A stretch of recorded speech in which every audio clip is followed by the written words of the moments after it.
যদি কেউ ভোট গণনা করতে দেরি হবে, এই উসিলা দিয়ে যদি কেউ কোনো সুযোগ নিতে চায়, প্রিয় ভাই বোনেরা, আপনাদেরকে তা প্রতিরোধ করতে হবে। পারবেন ইনশাআল্লাহ। নতুন গল্প শুনছি যে এবার বলে ভোট গণনা করতে অনেক বেশি সময় লাগবে। প্রিয় ভাই বোনেরা, এই দেশের মানুষ হয়তো গত এক যুগ ভোট দিতে পারেনি, কিন্তু ভোট দেওয়ার যে অভিজ্ঞতা তাদের নাই তা না। 91 সালে ভোট দিয়েছে, 96 সালে ভোট দিয়েছে, 2001 সালে ভোট দিয়েছে। ভোট গণনা করতে কেমন সময় লাগে বাংলাদেশের মানুষের সেই ধারণা আছে। কাজেই যদি কেউ ভোট গণনা করতে দেরি হবে, এই উসিলা দিয়ে যদি কেউ কোনো সুযোগ নিতে চায়, প্রিয় ভাই বোনেরা, আপনাদেরকে তা প্রতিরোধ করতে হবে। পারবেন ইনশাআল্লাহ।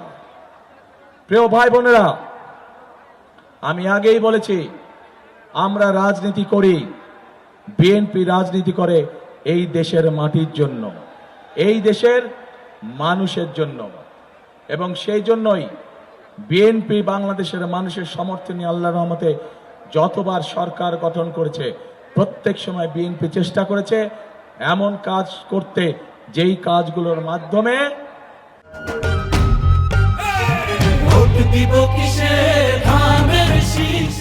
এই এলাকার মানুষের উন্নয়ন হয়। স্কুল কলেজ তৈরি করা, রাস্তাঘাট তৈরি করা সহ কর্মসংস্থানের ব্যবস্থা করা। কিন্তু আমরা বিগত 15 বছর দেখেছি, বিগত 15 বছর আমরা দেখেছি কিভাবে দেশের মানুষকে তার এলাকার উন্নয়ন থেকে বঞ্চিত করা হয়েছে।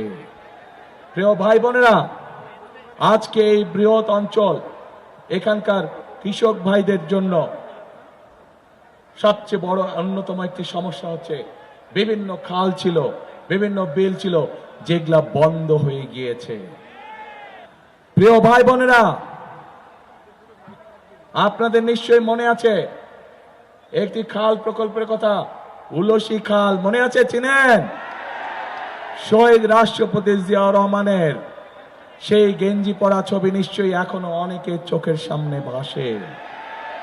সেদিন উলসি খাল প্রকল্পের মাধ্যমে, উলসি খাল খনন করার মাধ্যমে শুধু উলসি খাল নয়, সারা বাংলাদেশে শহীদ রাষ্ট্রপতি জিয়াউর রহমান এরকম হাজার হাজার খাল খনন করেছিলেন, যার সুবিধা এই দেশের কৃষক ভাইরা, এই দেশের কৃষক ভাইরা পেয়েছে। এবং শুধু কৃষক ভাইরাই নয়, তার ফলে কৃষক ভাইদের ফসলের উৎপাদন দ্বিগুণ হওয়ার ফলে তার সুবিধা দেশের সাধারণ মানুষে পেয়েছে। প্রিয় ভাই বোনেরা, আমরা ইনশাআল্লাহ 12 তারিখে আপনাদের ভোটে নির্বাচিত হলে আমরা সরকার গঠন করার সাথে সাথে আমরা উলসি খাল সহ সারা বাংলাদেশে খাল খনন শুরু করতে চাই। আপনারা কি আছেন আমাদের সাথে খাল খননে? কারা কারা যাবেন আমাদের সাথে খাল খননে? ইনশাআল্লাহ আপনাদের সাথে খাল খননে আবার দেখা হবে। প্রিয় ভাই বোনেরা, এই এলাকায় শহীদ রাষ্ট্রপতি জিয়াউর রহমান আর একটি প্রকল্প গ্রহণ করেছিলেন, জিকে প্রকল্প, জিকে প্রজেক্ট প্রকল্প। বিভিন্ন কারণে সেটি পরবর্তীতে বন্ধ হয়ে গিয়েছে। আমরা চাই ইনশাআল্লাহ আপনাদের সমর্থনে সরকার গঠন করলে সেই প্রকল্প আবার আমরা চালু করতে চাই। প্রিয় ভাই বোনেরা, একই সাথে আমরা সারা বাংলাদেশে মা বোনদের হাতে, গৃহিণীদের হাতে যেমন ফ্যামিলি কার্ড তুলে দিতে চাই, ঠিক একইভাবে আমরা সারা বাংলাদেশের সকল কৃষক ভাইয়ের হাতে কৃষি কার্ডও তুলে দিতে চাই। এই কৃষি কার্ডকে, এই কৃষি কার্ডের মাধ্যমে আমরা কৃষক ভাইদের কাছে ন্যায্য মূল্যে আমরা সার, বীজ, কীটনাশক, ওষুধ, যেটি তার যে পরিমাণ জমি, ওই জমির জন্য যে পরিমাণ প্রয়োজন, সেইটি আমরা তার কাছে ঘরে দিয়ে আসতে চাই, ঘরে পৌঁছে দিতে চাই কৃষক ভাইদেরকে।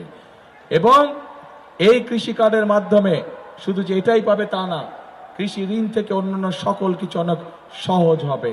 প্রিয় ভাই বোনেরা, শুধু কৃষক কার্ডই নয়, আমরা সিদ্ধান্ত গ্রহণ করেছি যে ইনশাআল্লাহ আপনাদের ভোটে বিএনপি সরকার গঠন করলে পরে এই মুহূর্তে যে সকল কৃষক ভাইদের 10,000 টাকা পর্যন্ত কৃষি ঋণ আছে, সেই কৃষি ঋণ আমরা সুদ সহ মওকুফ করব ইনশাআল্লাহ।